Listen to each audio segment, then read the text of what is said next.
Welcome to your irregularly unscheduled non-programming. How about it? Happy Sunday, or whatever day it is whenever you may or may not hear this, or listen in and tune in, and don't hit the like button, whatever you do. God forbid you should like somebody else's stuff. You should just absorb and take and ponder and never comment or like or share. That's what you should do. That's who you should be. A little guilt trip there. Well, I'm not above it. I still have some remnants of Catholicism hanging around. But really, that's so weird to me that people lurk and don't like. I don't get it. I really never will. But let's talk about self worth because that's a big theme that, gosh, we had after school specials talking about. You have to have good self esteem. And it was always a weird concept to me because I would always kind of secretly and almost embarrassed, to think, why wouldn't somebody love themselves? Why wouldn't somebody be kind to themselves? Why wouldn't somebody think they were great? And I didn't mean arrogant. I meant confident of like, if you're a child of spirit and of creator, you have worth just from being here. Like, why do you have to prove it? Why do you always have to keep trying to prove it? Right. And yet I get it. I get that they want to call women pick me's and they want to, you know, that it's acceptable for a guy to pursue and chase and let his feelings be known. But then when a woman does it, she's desperate. God forbid, right? And men can be secret stalkers. Oh my God, like whole ass stalkers and flirts with everyone and everything. But that shows that they have good self esteem. I don't get it. I will never understand that. So early in my targeting, they kept saying things like, believe in yourself and know your worth. And I was like, yeah, okay. And I think it's just a messed up way to make you not believe in yourself and to question your worth because it's a bizarre program. Okay. It's like to me the no pain, no gain program or you must suffer your way to joy program. I'm not into those. I don't believe in it. And it's not fun for me. And I really have to have some component of fun in life. And yesterday for me, fun was going to the plant sale. It was like a huge plant sale at a botanical garden. It was fun. People were so nice and helpful and reminded me why I love being here in this city. And it's just a city that feels like a small town without all the weirdness of a small town and um all the gossip and the brattiness. Like this place where I am geographically feels a little more elevated emotionally, spiritually, mentally, and all the things because these people here like take care of themselves. They do have healthy lifestyles for the most part. Of course, there's always exceptions, but overall, the tone here is that you can see they take care of themselves inside and out, and they're not like in New England when I grew up. My parents would go on bouts of like, oh, we're doing tennis, we're running, we're doing this, we're being very active, and then being couch potatoes or eating out too much or going on diets and off and on. So I think we all learned that your self-esteem is tied to your appearance, right? Like we learned that was pounded into us, and that God forbid you ever become chubby or overweight because that meant you were letting yourself go. That was the expression. And now I just saw an African American gentleman yesterday saying that white men, for example, want to call all women fat. And I found that fascinating because I thought, yeah, that's interesting. That's a conditioned program for patriarchy, if we're going to use all the buzzwords.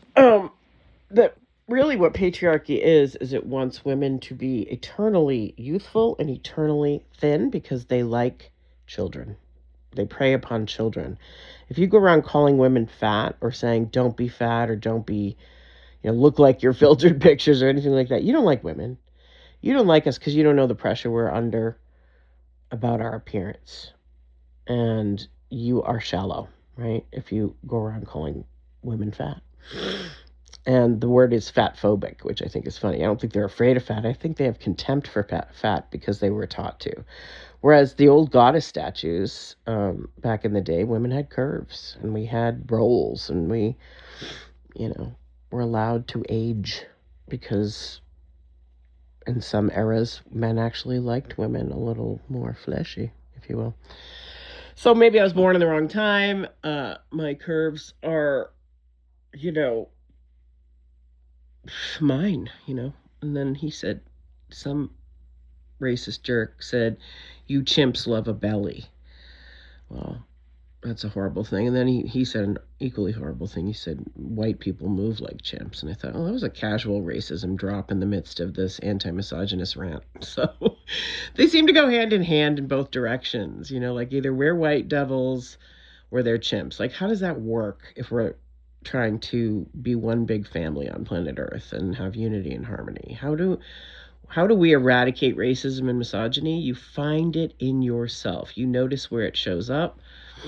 I mean, I guess sometimes they call it microaggressions, and I'm not trying to go super woke with this because I don't believe in that either. I think, look, I grew up in a neighborhood where it was very diverse, and we were all different skin tones, different cultures, our families of origin.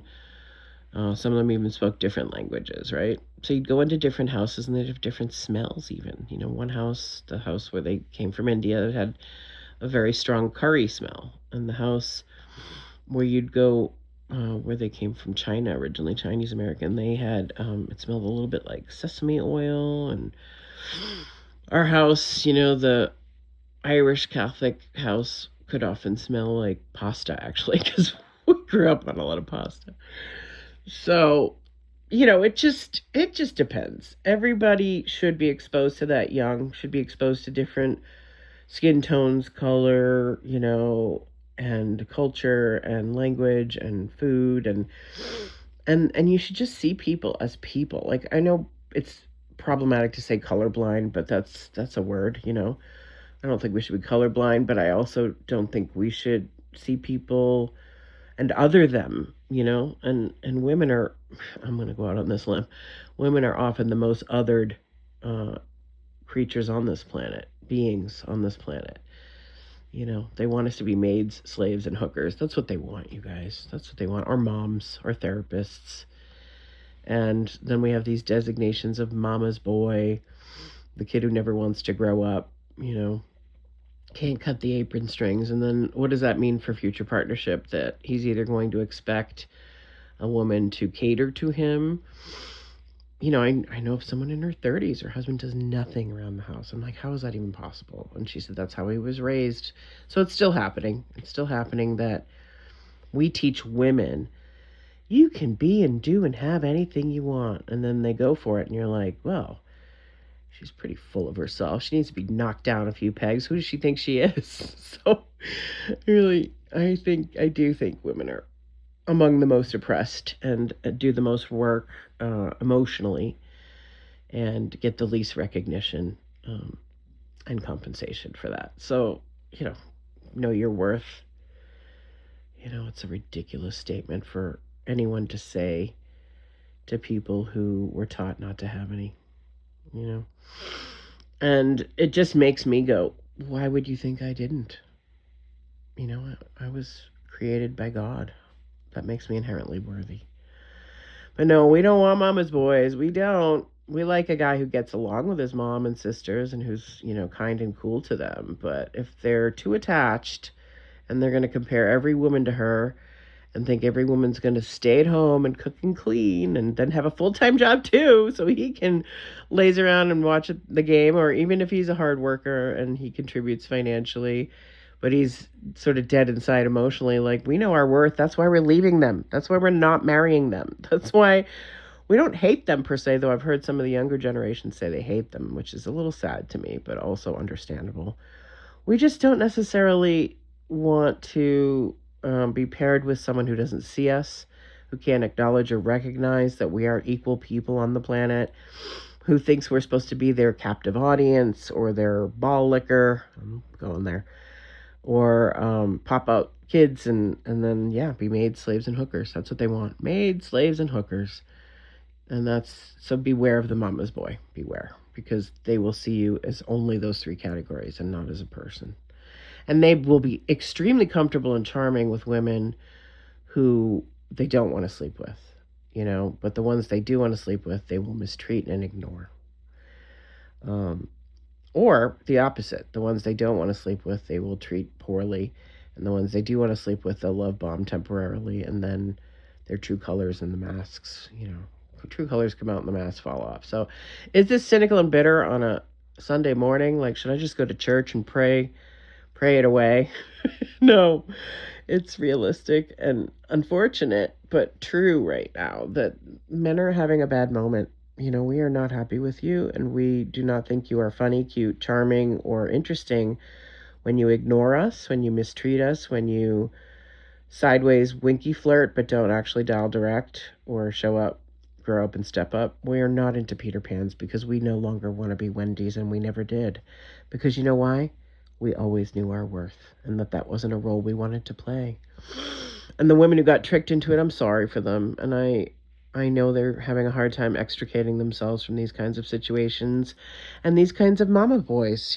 So maybe we have different definitions of that. If somebody thinks that's a wholesome thing and shows that it's a green flag, I just unfortunately disagree. I don't think that's right. I think you want to be your own man, not your mama's boy after age, 18, basically. The same as like calling women girls. They want to infantilize us. I want a girl who, why do you want a girl? Are you a pedophile? What do you mean? You're 40. Why do you want a girl? What's wrong with you? Are you a mama's boy? Did you never grow up? And if it's a great mom and she's good to her kid, I kind of like the expression boy mom on the other end. She raised him right. She would tell him, no, that's not okay, or you keep your hands to yourself, or no means no.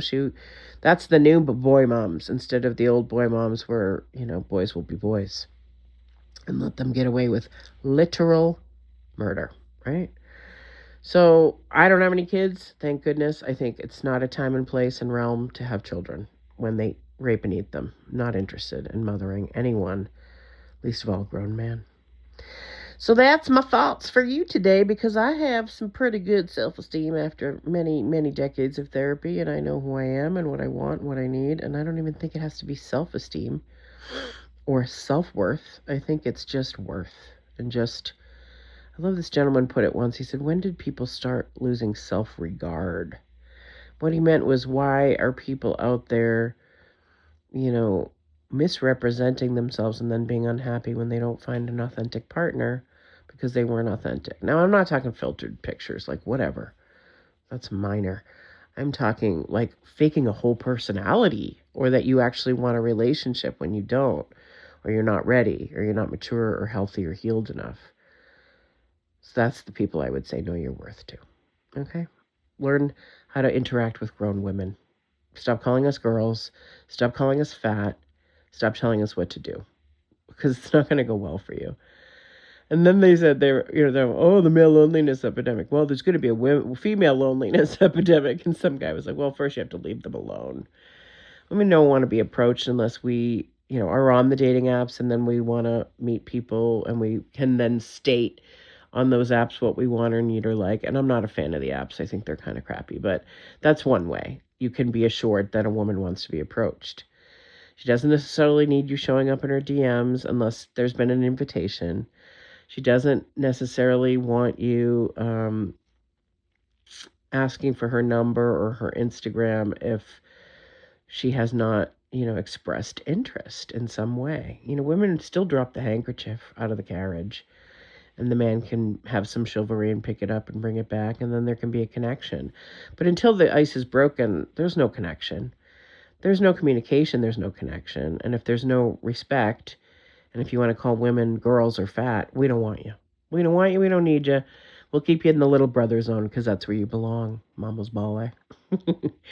And I wouldn't even have ever said I was a daddy's girl, though I had a pretty healthy dad with a dark streak, was imperfect man, but did his best, and I respected that. So I don't feel like I have daddy issues. I probably have some mommy issues myself because my mom is tough, but I'm grateful now, and I understand some of the source of where her toughness and coldness came from. Because if you're too warm and too nice and too open and too real in this world, they will eviscerate you. They will go after you. They will try to break you down. knock you down a few pegs and show you up. And they'll compete with you, which is absolutely extra bizarre. So I'm going to issue the same challenges to those who identify as male on this planet. Why don't you get some self-esteem? Why don't you get some self-worth? And why don't you get some therapy? We could all benefit. Okay, love you guys. Bye.